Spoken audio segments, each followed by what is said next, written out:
T20 Kannada ವಾಹಿನಿಗೆ ಸ್ವಾಗತ. ನಂದಗಡದಲ್ಲಿ ವೀರಭೂಮಿ ನಿರ್ಮಾಣದಿಂದಾಗಿ ಕ್ರಾಂತಿವೀರ ಸಂಗೊಳ್ಳಿ ರಾಯಣ್ಣ ಅವರನ್ನ ನೆನಪಿಸಿಕೊಳ್ಳುವ ಕಾರ್ಯವಾಗಿದೆ ಅಂತ ನಗರಾಭಿವೃದ್ಧಿ ಸಚಿವರು ಆದ ಬೈರತಿ ಎಸ್ ಸುರೇಶ್ ಅವರು ಹೇಳಿದ್ದಾರೆ.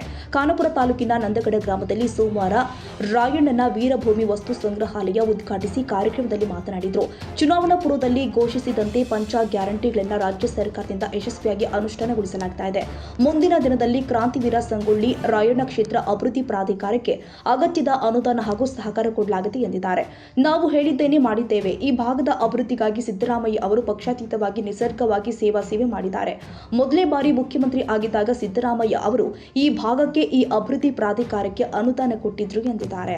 ಕ್ರಾಂತಿವೀರ ಸಂಗೊಳ್ಳಿ ರಾಯಣ್ಣನವರನ್ನ ಇವತ್ತು ನೆನೆಸ್ಕೊಳ್ಬೇಕಾದ ಸಂದರ್ಭದಲ್ಲಿ ಈ ರಾಜ್ಯದ ಆಧುನಿಕ ಸಂಗೊಳ್ಳಿ ರಾಯಣ್ಣ ಅಂತಾನೆ ನಾವು ಸಿದ್ದರಾಮಯ್ಯ ಸಾಹೇಬರಿಗೆ ನೆನೆಸ್ಕೋಬೇಕಾಗ್ತದೆ.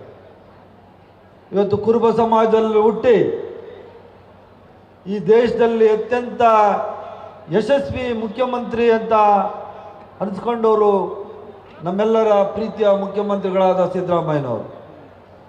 ಇವತ್ತು ನೀವು ಅವ್ರ ಮೇಲೆ ಇಟ್ಟಂಥ ವಿಶ್ವಾಸ ಪ್ರೀತಿ ಇವತ್ತು ಸಿದ್ದರಾಮಯ್ಯನವರಿಗೆ ಈ ರಾಜ್ಯದಲ್ಲಿ 2 ಸರ್ತಿ ಮುಖ್ಯಮಂತ್ರಿಗಳನ್ನಾಗಿ ಕಾಂಗ್ರೆಸ್ ಪಕ್ಷ ನೇಮಕ ಮಾಡಿದೆ.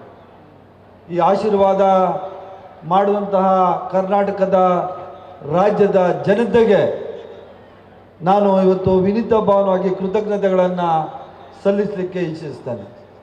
ಕರ್ನಾಟಕ ರಾಜ್ಯದಲ್ಲಿ 2023ರ ಮುಂಚೆ ನಮ್ಮ ಮ್ಯಾನಿಫೆಸ್ಟೋಲ್ಲಿ ನಾವು ಹೇಳಿದ್ವಿ 5 ಯೋಜನೆಗಳನ್ನು ವರ್ಷಕ್ಕೆ 60,000 ಕೋಟಿ ರೂಪಾಯಿಗಳ ವೆಚ್ಚದಲ್ಲಿ ನಾವು ಖರ್ಚು ಮಾಡ್ತೀವಿ ಅಂತ ನಾವು ಹೇಳಿದ್ವಿ. ಆದರೆ ಬಹಳಷ್ಟು ಜನ ವಿರೋಧಿಗಳು ಇದನ್ನು ಒಪ್ಪಿರಲಿಲ್ಲ. ಬರೀ ಹೇಳ್ಬಿಟ್ಟು ಹೋಗ್ತಾರೆ, ಚುನಾವಣೆ ಆದಮೇಲೆ ಮರ್ತೋಗ್ತಾರೆ ಅಂತ ತಿಳ್ಕೊಂಡಿದ್ರು. ಆದರೆ ಹೇಳಿದ್ದನ್ನೇ ಮಾಡೋದನ್ನೇ ಹೇಳುವಂತಹ ಒಬ್ಬ ನಿಸ್ವಾರ್ಥ ರಾಜಕಾರಣಿ ಸಿದ್ದರಾಮಯ್ಯನವರು ಈ ರಾಜ್ಯದ ಮುಖ್ಯಮಂತ್ರಿ ಆದಮೇಲೆ ಈ ರಾಜ್ಯದ ಬಡ ಜನತೆಗೆ 5 ಯೋಜನೆಗಳು ಏನು ಕೊಟ್ಟಿದ್ರು ಆ ಎಲ್ಲ ಯೋಜನೆಗಳನ್ನು ನಿಮ್ಗಳಿಗೆ ಕೊಡುವಂಥ ಪುಣ್ಯವಾದ ಕೆಲಸವನ್ನು ಇವತ್ತು ನಮ್ಮ ಸರ್ಕಾರ ಕಾಂಗ್ರೆಸ್ ಸರ್ಕಾರ ಮಾಡಿದೆ, ಸಿದ್ದರಾಮಯ್ಯನವರು ಮಾಡಿದ್ದಾರೆ ಅಂತ ಹೇಳಲಿಕ್ಕೆ ನನಗೆ ಬಹಳಷ್ಟು ಹೆಮ್ಮೆ ಅನ್ನಿಸ್ತದೆ.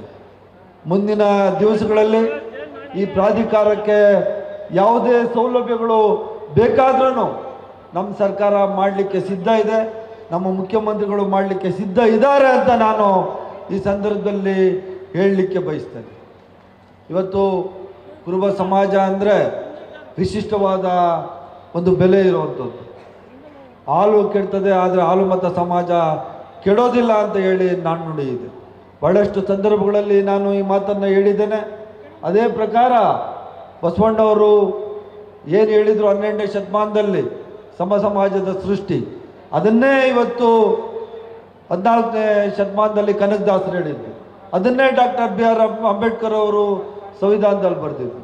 ಆ ಸಂವಿಧಾನದಲ್ಲಿ ಏನು ಬರೆದಿದ್ದಾರೆ, ಈ ದೇಶದಲ್ಲಿ ಹುಟ್ಟಿದಂಥ ಪ್ರತಿಯೊಬ್ಬ ಪ್ರಜೆ ಒಂದೇ ಅನ್ನೋವಂಥ ಒಂದು ಮಾತನ್ನು ತನ್ನ ಮನಸ್ಸಲ್ಲಿ ಇಟ್ಕೊಂಡು ಇಡೀ ರಾಜ್ಯದಲ್ಲಿ ಇರುವಂಥ ಎಲ್ಲ ಸಮಾಜಗಳಿಗೆ ನ್ಯಾಯವನ್ನು ಒದಗಿಸುವಂಥ ಕೆಲಸವನ್ನು ಇವತ್ತು ನಮ್ಮ ಸರ್ಕಾರ ಮಾಡ್ತಾ ಇದೆ, ನಮ್ಮ ಮುಖ್ಯಮಂತ್ರಿಗಳಾದ ಸಿದ್ದರಾಮಯ್ಯನವರು ಮಾಡ್ತಾ ಇದ್ದಾರೆ ಅಂತ ಹೇಳಲಿಕ್ಕೆ ನನಗೆ ಬಹಳಷ್ಟು ಹೆಮ್ಮೆ ಅನ್ನಿಸ್ತದೆ. ಮುಂದಿನ ದಿವಸಗಳಲ್ಲಿ ಈ ಭಾಗಕ್ಕೆ ಯಾವುದೇ ಅಭಿವೃದ್ಧಿ ಕೆಲಸಗಳು ಆಗಬೇಕು ಅಂದ್ರೂ ಸಿದ್ದರಾಮಯ್ಯ ಸಾಹೇಬರು ಪಕ್ಷಾತೀತವಾಗಿ ಜಾತ್ಯತೀತವಾಗಿ ಇಡೀ ರಾಜ್ಯದಲ್ಲಿರುವಂಥ ಎಲ್ಲ ಕ್ಷೇತ್ರಗಳನ್ನು ಅವರು ಅಭಿವೃದ್ಧಿ ಮಾಡಲಿಕ್ಕೆ ಪಣವನ್ನು ತೊಟ್ಟಿದ್ದಾರೆ. ಇವತ್ತು ಈ ಭಾಗದ ಶಾಸಕರು ಹೇಳ್ತಾ ಇದ್ರು, ಮಾನ್ಯ ಸಿದ್ದರಾಮಯ್ಯನವರು ಬೇರೆ ಕ್ಷೇತ್ರಗಳಿಗೆ ಕೊಟ್ಟಂತೆ ನನಗೂ ಸಹ ಅನುದಾನವನ್ನು ಕೊಟ್ಟಿದ್ದಾರೆ ಅಂತ. ಆದ್ದರಿಂದ ಇಲ್ಲಿ ಕೆಲಸ ಮಾಡುವಂಥ ಅವಕಾಶ ಯಾರಿಗೆ ಸಿಕ್ಕಿರಲಿ ಅವರು ಒಳ್ಳೆಯ ಅವಕಾಶವನ್ನು ಸದುಪಯೋಗ ಮಾಡಿಕೊಳ್ಬೇಕು ಅಂತ ನಾನು ಹೇಳಲಿಕ್ಕೆ ಬಯಸ್ತೇನೆ. ಮತ್ತು ನಮ್ಮ ಅಂಜಲಿ ಲಿಂಬಾಳ್ಕರ್ ಹೇಳ್ತಾ ಇದ್ರು 2013ರಲ್ಲಿ ನಮ್ಮ ರಾಜ್ಯದ ಮುಖ್ಯಮಂತ್ರಿಗಳಾಗಿದ್ದ 2ನೇ ಸರಿ ಮುಖ್ಯಮಂತ್ರಿಗಳು ಸಿದ್ದರಾಮಯ್ಯ ಸಾಹೇಬರು, ಮೊದಲನೇ ಸರಿ ಅವರು ಮುಖ್ಯಮಂತ್ರಿಗಳಾದಾಗ ಈ ಕ್ಷೇತ್ರಕ್ಕೆ ಬಹಳಷ್ಟು ಅನುದಾನಗಳನ್ನು ಕೊಟ್ಟು ಈ ಪ್ರಾಧಿಕಾರದ ರಚನೆಗೆ 100 ಕೋಟಿಗಳನ್ನು ಮೀಸಲಿಟ್ಟು ಈ ಕ್ಷೇತ್ರದ ಹಾಗೂ ಈ ಪ್ರಾಧಿಕಾರದ ಅಭಿವೃದ್ಧಿಗೆ ಕಾರಣಕರ್ತರಾಗಿದ್ದಾರೆ ಸಿದ್ದರಾಮಯ್ಯನವರು ಅಂತ ಅವರು MLA ಅವರು ನನಗೆ ಹೇಳ್ತಾ ಇದ್ರು, ಮತ್ತು ಅಂಜಲಿ ನಿಂಬಾಳ್ಕರ್ ಅವರು ಸಹ ನನಗೆ ಈ ಮಾತುಗಳನ್ನು ಹೇಳಿದ್ದಾರೆ. ಮುಂದಿನ ದಿವಸಗಳಲ್ಲಿ ಈ ಕ್ಷೇತ್ರದ ಅಭಿವೃದ್ಧಿ ಹಾಗೂ ಪ್ರಾಧಿಕಾರದ ಅಭಿವೃದ್ಧಿಗೆ ಯಾವತ್ತೂ ನಮ್ಮ ಕರ್ನಾಟಕದ ಸರ್ಕಾರ, ನಮ್ಮ ಕಾಂಗ್ರೆಸ್ ಸರ್ಕಾರ ಸಿದ್ಧವಿದೆ.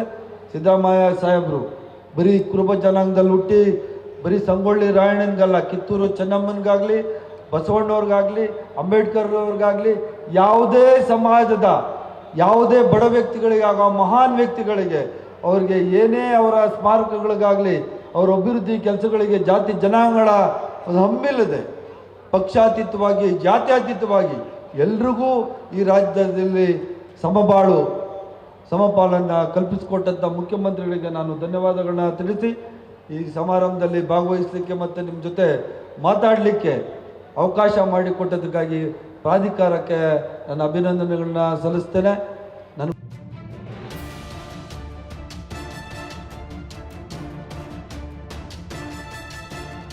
ಕನ್ನಡಿಗರ ಮೆಚ್ಚಿನ ನಿಮ್ಮ TV20 ಕನ್ನಡ ವಾಹಿನಿ ಇದೀಗ ಟಿವಿಯಲ್ಲಿ ಲಭ್ಯ. ಕರ್ನಾಟಕ ಮತ್ತು ದೇಶ ವಿದೇಶದ 360 ಡಿಗ್ರಿ ಸುದ್ದಿ ವಿವರವನ್ನ ಪಡೆಯುವುದಕ್ಕೆ TV20 ವಾಹಿನಿಯನ್ನು ಲೈಕ್ ಮಾಡಿ, ವಿಡಿಯೋಗಳನ್ನು ಶೇರ್ ಮಾಡಿ, ಕಮೆಂಟ್ ಮಾಡಿ, ಸಬ್ಸ್ಕ್ರೈಬ್ ಮಾಡಿ. HCN ಕೇಬಲ್ 842 ನಂಬರ್ನಲ್ಲಿ ಹುಕ್ಕೇರಿ ತಾಲೂಕು ಹಾಗೂ ಸಂಕೇಶ್ವರದ ಸುತ್ತಮುತ್ತಲಿನ ಹಳ್ಳಿಗಳಲ್ಲಿ ಲಭ್ಯ.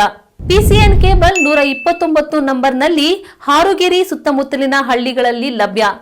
ರಾಯಬಾಗ್ ಡಿಜಿಟಲ್ ಚಾನೆಲ್ ಕೇಬಲ್ 80ನೇ ನಂಬರ್ನಲ್ಲಿ ರಾಯಬಾಗ ತಾಲೂಕಿನ ಸುತ್ತಮುತ್ತಲಿನ ಹಳ್ಳಿಗಳಲ್ಲಿ ಲಭ್ಯ. UDCN ಕೇಬಲ್ ನೆಟ್ವರ್ಕ್ ಉಗಾರ ಸುತ್ತಮುತ್ತಲಿನ ಹಳ್ಳಿಗಳಲ್ಲಿ ನಿಮ್ಮ TV20 ಕನ್ನಡ ವಾಹಿನಿಯೂ ಲಭ್ಯ.